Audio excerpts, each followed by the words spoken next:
and welcome. I'm Debbie Webb and with the Anderson Town Powwow, so we're excited. We have Edgewood Elementary and Anderson Elementary, right?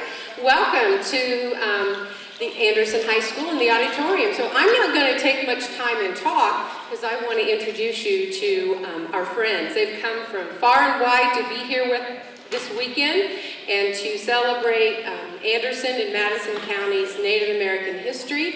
I'm going to go ahead and introduce Michael Pace. Michael is from Bartlesville, Oklahoma, and he's a descendant of Chief Anderson or Kickaweenan.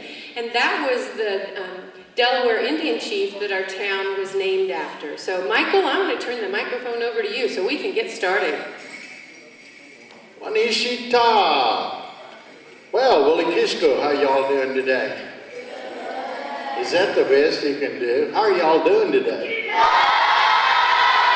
Well, that's still pretty bad. How y'all doing today? Now, that's more like it. We want a little enthusiasm today. You know, we're here to come up and celebrate the dance among our tribe, but this weekend is the Anderson Town Powwow. And so we come up and give you a little taste of that because we want to encourage you and your parents or grandparents or aunts and uncles to come out with us and share with us this weekend at this dance. We have fun with it. How many have ever been to a powwow? Well, a few. You guys need to come out and see what it's all about. You know, we're going to be doing a lot of dancing. We're going to be doing, you're going to have a lot of vendors.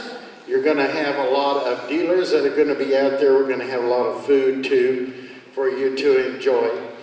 But we're going to give you a little taste today. We have quite a few people from all over. Most of us are from Oklahoma, which is where the Delaware tribe has their headquarters today. 200 years ago, we used to be right here, of course. The drummers here today is Chief D. Ketchum, who's the former chief of the Delaware tribe, also from Bartlesville, Oklahoma, so glad to have Dee here. We have Mr. Mel Hoffling, who is a local man who's going to be our head singer this weekend. And then we have Dana McCrae, who's one of our northern traditional dances. They're all helping out with the music today because this is what we dance to in step to that. This is something you don't find just anywhere. She had to make that. She made it out of 7 different deer skins. And then she added all the beadwork and all the things she had to do to put that thing together. That's a lot of work. And so she does very fine work, does all of her beadwork too. You'll notice on the side she had those long strands of leather that are hanging there. When she does the dance, I want to watch, you need to watch how those things sway as she dances. She keeps them in right order, and it looks very good when she's dancing. She's also wearing a breastplate, which is something you'd see in the northern plains, and she's carrying her eagle fan. Both Ella and Ed are carrying their eagle fans. That's a bird that carries our prayers to the Creator. We treat them with very great respect. We have to actually have license to carry those because that is still a respected bird and is still protected. One thing that's common to both as we come along here, you'll notice that the purse that Annette is catching is something that you would only see among the Delaware people or Lenape people. That purse is a tulip purse, 6-sided purse that represented the tulip bulb that the Delaware saw when we lived on the East Coast. That 6-sided purse represented that tulip bulb. It was lined with satin, so when you open it up, it looked like the budding of a tulip. And anytime you see somebody carrying that type of purse, they are Delaware. So now we'll come back and you'll also notice that Annette still has her crown that she's wearing there, her beaded top, also with her eagle feather in that too. This is something that the Delaware women wore at really high, fairs. It was something that really looks good. The collars that you see on her blouse there is what we call a Big Bertha collar. And the reason they got those is it kind of looked like the work collars that the Dutch had. But they lined theirs with silver washers, looks real good. Right in the center under her chin there is a brooch that was made out of German silver. You could really polish it up really good. The leggings and her wraparound skirt, you'll notice all the ribbon work on there. Those are something that the women, those folded around to the right, their ribbon work would always be on the right side. And of course, the short leggings that she has under that protected their ankles. Both are wearing their Delaware moccasins. She's wearing a northern traditional, but Ella is wearing a traditional Delaware style moccasin. Also, they carried their, what do I want to say here? Shawls, yeah. They're both wearing their shawls, and this is something that the women carried. That was really their coats when it got a little cool. Ella, turn around. This little ribbon that hangs on the back, that is called a sepalowan. That little hourglass-shaped thing on there was something that only the Delaware wore. There were a few other tribes that wore something similar to it, but it was more noticeable among the Delaware. Sometimes they were short, sometimes they had very long pieces that carried things with that. In fact, out west, when the Delaware got there, the Plains tribes who had never seen the Delaware before and it came up, they noticed that sepalowan.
Yeah, very good.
Chief, come on.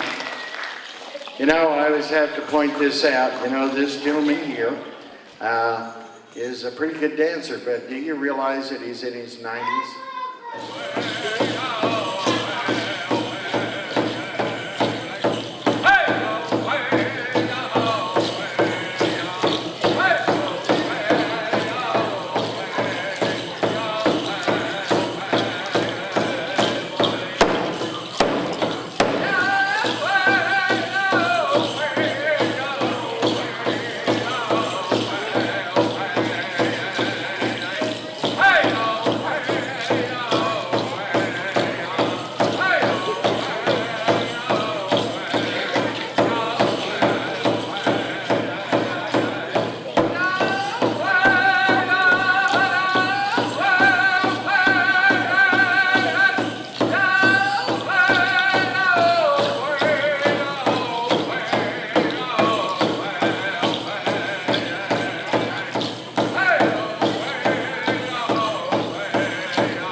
Hey, very good.